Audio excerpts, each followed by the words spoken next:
এই তোর কি হয়েছে রে? তুই এত রাতে ফোন দিস আমাকে, ঘুমাইতে পারবো না তোর জন্য আমি। আজ বুঝি সত্যি আমি একা হয়ে গেলাম। একটা চা দিয়েন। এই কিরে, কি অবস্থা? ইন্টারভিউ কেমন গেল? এই তো ইন্টারভিউ তো দিচ্ছি, কিন্তু এখন পর্যন্ত একটা জব হচ্ছে না। কোরবানির কি অবস্থা করে? আমরা তো আবার ইয়া বড় একটা গরু কিনছে, সেই লেভেলের একটা কোরবানি হবে। আমরা জমবো ভালো। তোর আবার কোরবানি দিবি না? আরে বন্ধু, কোরবানি ঠিক মতো মায়ের ওষুধে কিনতে পারি না, কোরবানি দিব কেমনে? আর গরু কিনবো কেমনে? তুই তো জানোস আমার মা খুব অসুস্থ, প্রতিদিন তার জন্য ওষুধ কিনা লাগে। এখন পর্যন্ত আমার একটা জবও হচ্ছে না। আমার বড় ভাইটা বিয়ে কইরা সে তার বোন নিয়ে আলাদা হয়ে গেছে। আমি যে একা একা কি করবো আমি বুঝতেছি না, আমার ভালো লাগতেছে না, বুঝছস? এটা তোর ভাই আনোয়ার না? তোর সঙ্গে কি কথাবার্তা ঠিকঠাক মতো হয় না? রক্তের ভাই কেমনে যে এমন হয়। আসলেই মামা, তোর বাবা মারা যাওয়ার পর থেকে তোদের সংসারটা কেমন যেন এলোমেলো হয়ে গেছে।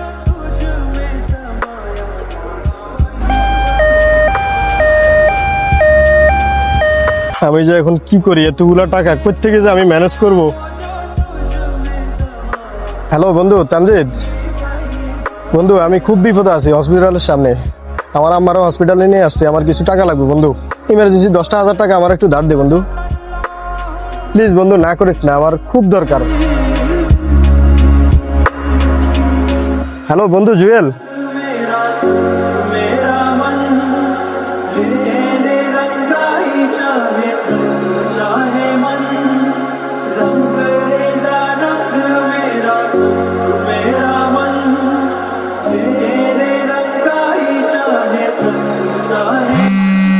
একটু সরো তো, ছোট ভাই কল দিছে। আহাত, কি বলছিস শুনি।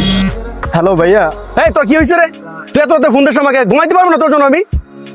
ভাইয়া মানা খুব অসুস্থ, মাকে হসপিটাল নিয়ে আসছি, কিছু টাকা লাগবে।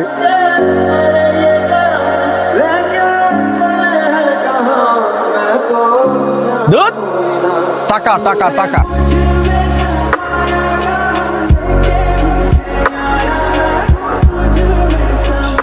আজ বুঝি সত্যি আমি একা হয়ে গেলাম।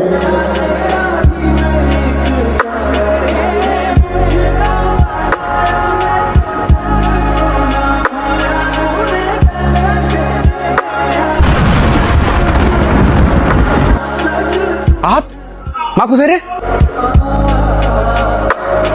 এখানে অনেক টাকা আছে, যত টাকা লাগে মার জন্য খরচ কর। শোন ভাই, রাগ ছিল বাবার জমি নিয়ে, কিন্তু মা তুই তো আমার রক্ত, তোদের ছাড়া কেমন থাকি বল। আই ভাই একটু বুকে আয়।